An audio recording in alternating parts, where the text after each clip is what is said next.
There's this concept in American culture that's part swagger, part deep-seated insecurity, this hunt for a single book that can somehow capture the entire American soul.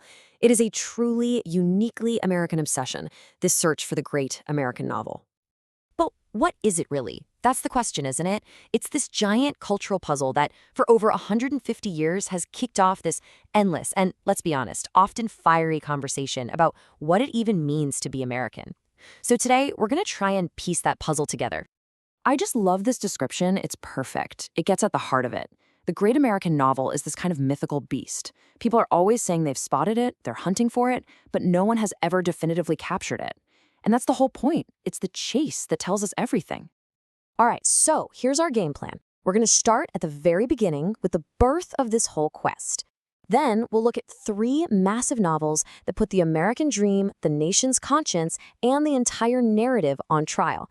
And finally, we'll see how this whole search is really less about finding one book and more about having one great, big, messy American conversation. Okay, let's dive right in. Our story doesn't begin in some quiet, dusty library. No, it starts in the middle of a national trauma, the immediate, bloody aftermath of the American Civil War. So picture this. It's 1868. The country is shattered, still trying to figure out who it is. And a novelist and Civil War vet named John William DeForest comes up with this term. See, America was desperate for something, anything, that could stitch the country back together, a unifying story. And at the same time, it wanted to prove to Europe that it had its own literary firepower. DeForest's original idea was basically a call for a literary mirror. He wanted a book that would hold up to the nation and reflect back a distinctly American soul, something that captured the real lives of its people in a way that felt totally new and authentic. And pretty soon, a set of unwritten rules started to pop up. To even be in the running for the GAN, a book had to be big. We're talking national, not just some story about one little corner of the country. It had to feel democratic. It had to tackle some core American idea. And this is fascinating. There was this sense that its true greatness might not even be seen right away. But here's the thing. Right from the very start, the whole foundation of this quest was, well, flawed. Massively flawed. Because when DeForest called for a novel about the ordinary emotions and manners of American existence, it begged a huge question. Whose existence were we actually talking about? Whose life was considered ordinary? So let's jump to our first big case study.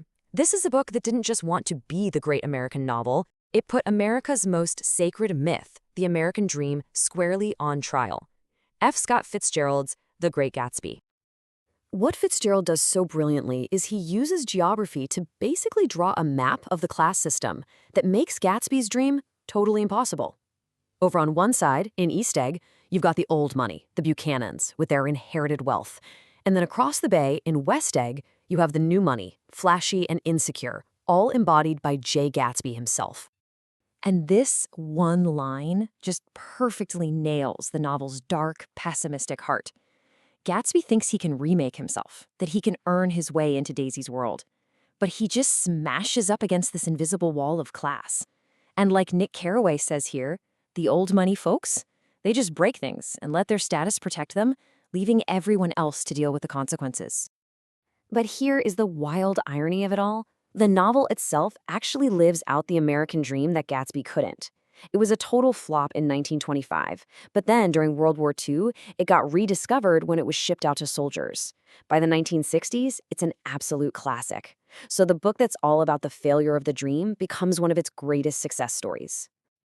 All right, let's jump ahead to 1960. The civil rights movement is heating up, and a brand new contender for the GAN title appears.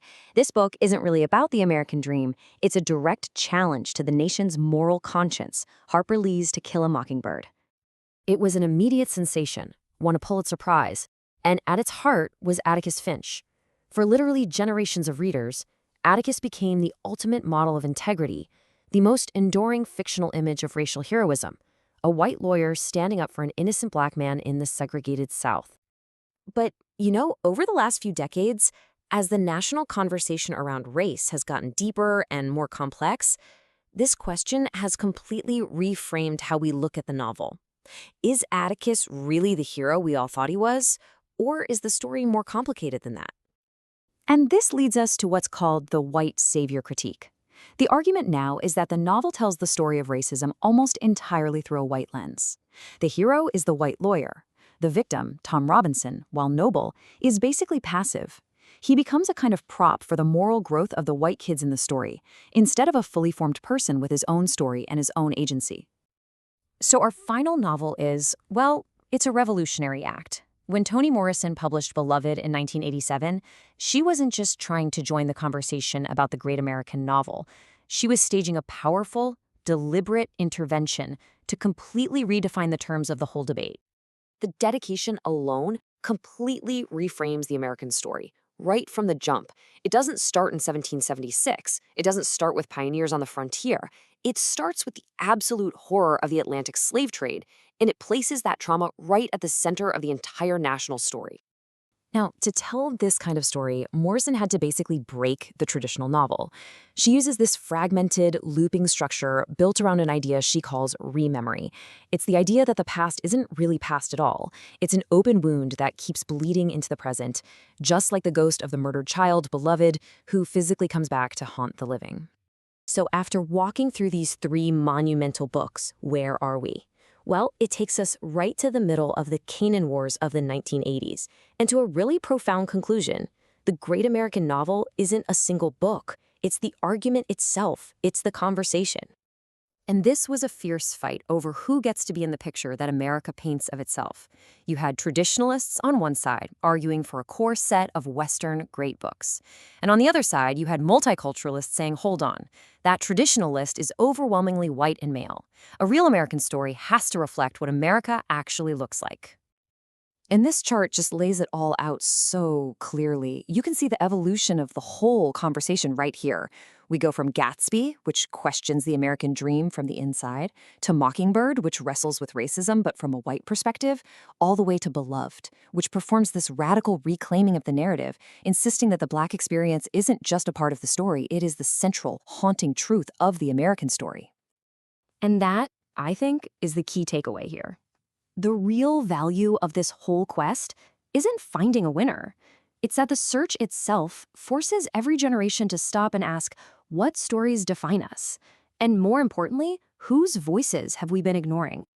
In the end, maybe the search for that one great American story is just like Gatsby reaching for that green light across the water. It's this constant struggle with our own history, a story we're always trying to tell, even as the current keeps pulling us back into the past.